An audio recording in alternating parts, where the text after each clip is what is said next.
여행의 맛은 임장. 자기야, 울산에 있는 이 물건 어때? 몇 개를 뽑아봤는데 한번 봐봐. 남편은 경매 정보지를 뽑아 시세 조사를 한 후 내 책상 위에 살포시 얹어놓고 갑니다. 나는 경매 정보지의 물건을 살펴보며 지역 흐름을 살펴봅니다.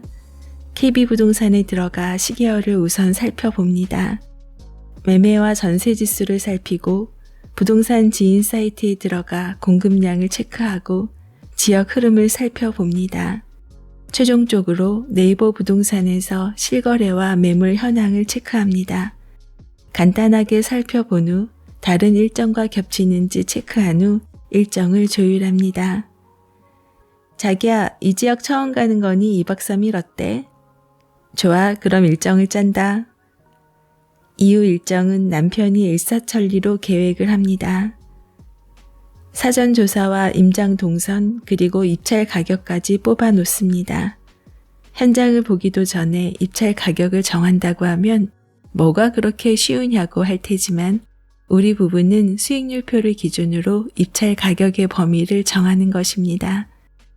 그리고 현장 방문 시 적용하지 않은 이벤트가 있다면 그 내용을 감안해서 공격적인 가격과 보수적인 가격 중 선택합니다. 이것이 우리 부부가 경매 입찰을 하는 일반적인 모습입니다. 남편과 본격적으로 경매 입찰을 시작한 지 2년이 넘어갑니다. 그 전에는 시간을 조율해서 입찰을 시도했지만 남편이 기존에 다니던 회사를 그만두고 은퇴를 선언한 후에는 시간이 자유로워졌기 때문에 우리는 언제든지 떠날 수가 있습니다. 입찰 지역도 하루 생활권의 범위를 위주로 보았다면 시간의 여유가 많아진 후로는 전국이 입찰 대상입니다. 특히 경상도와 전라도로 입찰을 갈 경우는 하루 코스로는 무리가 있습니다. 간단히 임장하고 돌아올 수도 있지만 처음 가는 지역은 2박 3일 코스로 살펴봅니다. 부부가 임장을 즐기는 방법입니다. 임장이란 부동산 현장을 보러 가는 것을 말하는데 우리 부부가 임장을 즐기는 방법은 3가지입니다. 첫 번째는 현지인처럼 돌아다닙니다. 숙소를 정한 후 경매 물건 주변을 걸으며 실거주자 측면에서 살기에 어떤지 살펴봅니다. 학교, 직장, 교통, 편의시설, 그리고 호수나 공원 등 아주 기본적인 사항들, 지도로도 충분히 알 수는 있으나 지도로만 보는 것보다 현장을 실제로 걸으며 살펴보는 것이 오래 기억에 남습니다. 특히 이번 입찰이 아니더라도 차후 해당 지역의 물건이 나오면 판단하기가 쉬워집니다. 요즘 도시마다 호수공원을 쉽게 만날 수 있습니다. 호수공원의 특징은 차 한 잔의 여유와 걷는 즐거움을 선사합니다. 호수공원이 있는 도시를 가면 가능하면 그 주변으로 숙소를 잡습니다. 도심 속의 여유랄까요?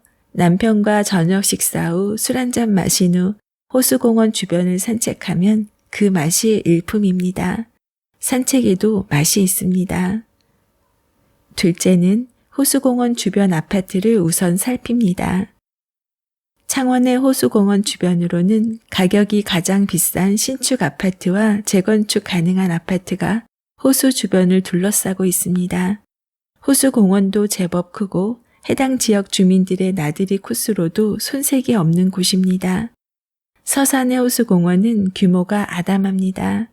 아기자기한 낮은 건물들이 호수 주변을 둘러싸고 있습니다. 높은 아파트가 아니라 호수와 하늘까지 어우러져 도심이지만 자연을 느낄 수 있습니다. 특히 호수 주변의 통 건물을 보면서 임대 수익률은 잘 나오겠다라고 생각하며 찜해 놓습니다. 청주의 호수공원은 조금 이국적인 모습입니다. 호수공원 중앙에 랜드마크 아파트가 위치하고 주변으로는 작은 상권이 형성되어 있습니다. 특히 베트남 현지인이 직접 운영하는 가게에서 먹는 음식은 지금도 기억에 남습니다.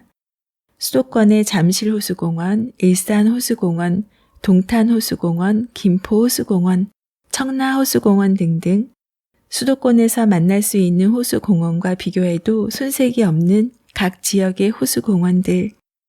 호수공원은 말 그대로 호수를 끼고 있는 공원입니다. 자연적으로 만들어진 호수가 있고 대부분은 신도시 조성 시 인공으로 만든 경우가 많습니다. 셋째, 데이트하듯 산책합니다. 우리 부부는 유난히 호수공원 주변의 아파트를 실거주 점수를 높게 주는 편입니다. 지금까지 다녔던 소도시에서도 호수 주변의 아파트 단지를 우선으로 살피면 변수가 적습니다. 숙박하며 이렇게 경매 물건지 주변을 손잡고 산책하다 보면 결혼 전 데이트 코스가 생각나곤 합니다. 여의도가 직장이었던 나를 위해 남편은 퇴근 시간이 되면 여의도로 출근 도장을 찍었습니다. 퇴근 후 여의도 고수부지를 걷다가 강가를 바라보고 앉아 멍하니 있기만 해도 한없이 좋았던 시절. 간혹 분위기 잡고 노래 한 곡 불러주면 더 좋았습니다. 지금은 성공 레퍼토리가 너무 똑같아 살짝 지겨워지기도 하지만 그래도 그땐 그 노래가 좋았습니다.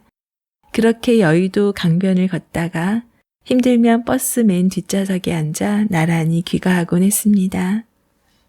결혼 전에도 결혼 후 지금도 강가나 호수 주변으로 걷는 건 우리 부부의 데이트 코스입니다. 최근 추가된 것은 등산입니다.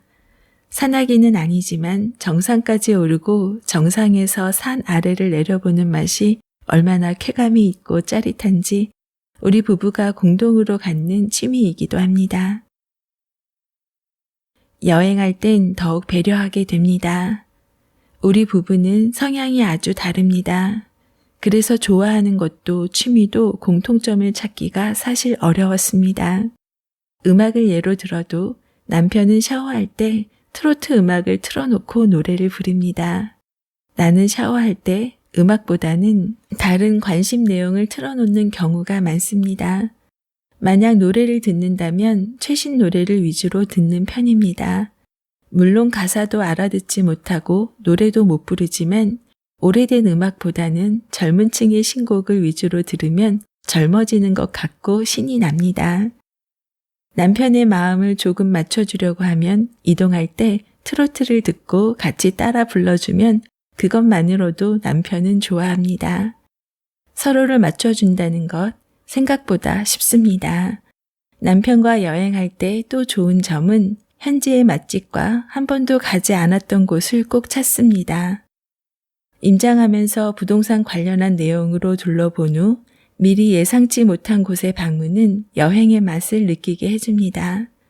즉, 임장 후 여행, 여행과 임장을 동시에 하는 임장 여행이 난 항상 즐겁습니다. 폐차를 하면 다음을 기약하고 낙찰을 받으면 낙찰 기념으로 좀 더 풍성하게 음식을 먹고 조금 더 고급스러워 보이는 숙소를 잡습니다. 이렇게 경매 물건을 기준으로 임장과 여행을 한 지 2년이 넘다 보니 전국의 웬만한 지역은 가본 듯합니다. 전국의 지도를 펼치면 예전에는 궁금한 곳이 많았다면 지금은 사진으로 찍어 놓은 사진첩을 꺼내듯 파노라마처럼 펼쳐집니다. 솔직히 여행의 기대치는 조금씩 낮아지고 있긴 합니다. 하지만 내가 아는 것이 다가 아니고 내가 가본 곳이 다가 아니듯 전국을 구석구석 좀 더 다녀볼 생각입니다. 새로운 장소를 걸으며 주변의 소리를 듣고 바람을 느끼고 그곳의 생활을 느끼며 걸을 때는 잊고 있던 데이트하는 기분이 듭니다. 이럴 때 행복하다는 감정을 느낄 수 있습니다.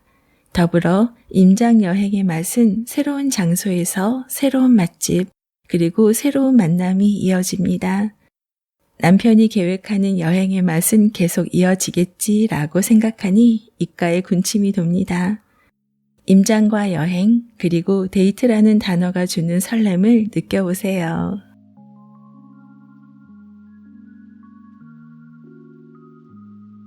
오늘은 40 당신의 노후를 미리 준비하라 내용 중 가볍게 떠날 수 있는 임장여행 에세이를 한 편 읽어드렸습니다. 50대 중반이 되어 시간의 여유가 생기니 함께 할 수 있는 것들을 찾으면 좋은데요. 저희 부부 같은 경우에는 임장과 여행을 함께 하는 것을 세트로 묶어서 같이 갑니다. 이것도 어떻게 보면 경제적으로도 여유가 생기고 그리고 여행의 맛도 한층 높일 수 있는 방법이 아닌가 생각해 봅니다. 작가와의 만남 그리고 다양한 이야기를 전하는 미소영입니다. 오늘도 24시간 행복하세요.